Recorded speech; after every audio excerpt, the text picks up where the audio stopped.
now trying to determine the COVID origins. Jim Jordan was questioning. Let's go to that real quick. Dr. Redfield, you ran the CDC and you were on the coronavirus task force. Is that right? Correct. That was formed on January 29th, 2020. Is that right? Correct. 2 days later, Dr. Fauci gets an email from Dr. Anderson which says what?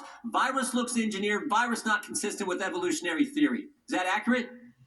That's my understanding. Next day, I know. Did he share that email with you, by the way, Dr. Redfield? No. As a member of the task force, as a head of CDC, did he share that email with you? No. Okay. Next day, February 1st, Dr. Gary sends Dr. Fauci another email. That email says, I don't know how this happens in nature, but it would be easy to do in a lab. Did he share that email with you, Dr. Redfield? No. You didn't see either one of those emails, even though you're head of CDC, even though you're on the coronavirus task force that had been formed just 3 days earlier. No. 3 days later, Dr. Anderson and Dr. Gary, who told us it came from a lab and emails to Dr. Fauci that Dr. Fauci wouldn't let Dr. Redfield see, 3 days later, they changed their position 180 degrees. The question is why?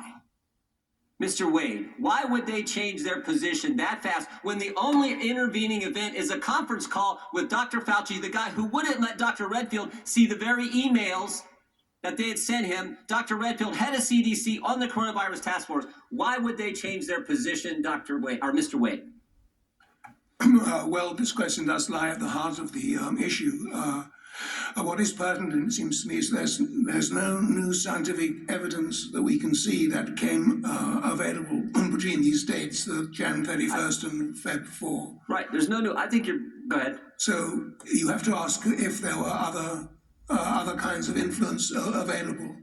Now, it is true that Dr. Fauci and Dr. Farry in London were very powerful research officials, and between them they control. I read your testimony. I saw that. Yeah. So why don't you cut to the chase and tell them what you really think was the reason? I don't know what the reason was. I know what it was. Go ahead. I'll let you say it because I read your testimony. I think you said it in your testimony too. Maybe you're reluctant to say it here, but go ahead. Well, if you're looking at the timeline, on May 21st, just a few weeks after the Nature Medicine article had come out, two of the signatories of the original email to Dr. Fauci, that's Dr. Anderson and Dr. Gary, were awarded a $9 million grant for the... So there's 9 million reasons why they changed their mind. I knew you'd get to it. I read that last night. 3 months after... So 3 days after they say it came from a lab, they changed their position, and the only intervening event's a conference call with Dr. Fauci and Dr. Collins. Again, a call that Mr. Redfield was not allowed to be on, the head of CDC and on the coronavirus task force. And then 3 months later, shazam, they get $9 million from Dr. Fauci. Well, isn't that something? Isn't that something? That's why we want to talk to these guys. That's why Chairman Winstrup wants to bring in Dr. Anderson and Dr. Gary and ask them a series of questions so we can get to the bottom of this, so we can move forward and deal with this. Now, here's the key question. Like, I'm just a common sense guy from Ohio. I majored in wrestling in college, but I got a degree in economics. You're supposed to get a degree when you go to college. I got one in economics. And one of the things they tell you about is a thing called opportunity cost.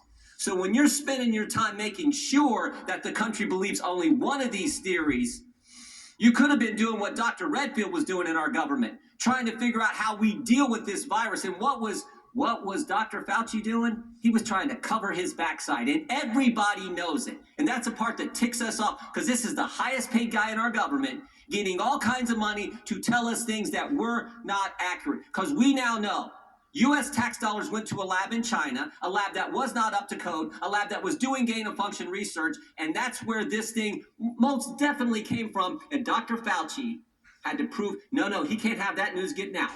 And that's why he did what he did, to the exclusion of a brilliant guy running our CDC, kept him out of the loop. Keeping him out of the loop probably potentially could have harmed America. That's the thing that ticks us all off. And that's why, Mr. Chairman, this hearing is so darn important, and we get to the bottom of really what happened. I yield back. Thank you. At this point, I'm going to make a closing. Wow. All right. Well, let's talk about it. Senator Kennedy, you got to weigh in on this. This is the House Select Subcommittee on the coronavirus pandemic.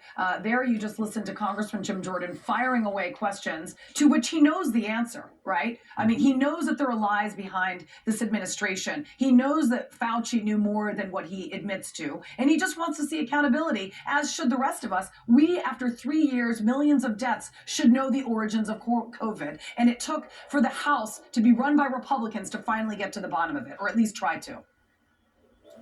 Well, sunlight is an extraordinarily effective antiseptic. Look, I know Dr. Fauci. He's a smart man. He has a silver tongue. He enjoys doing media interviews. But his behavior and lack of candor during the epidemic has undermined almost immeasurably the institution of science and public health. And no one knows who to believe anymore.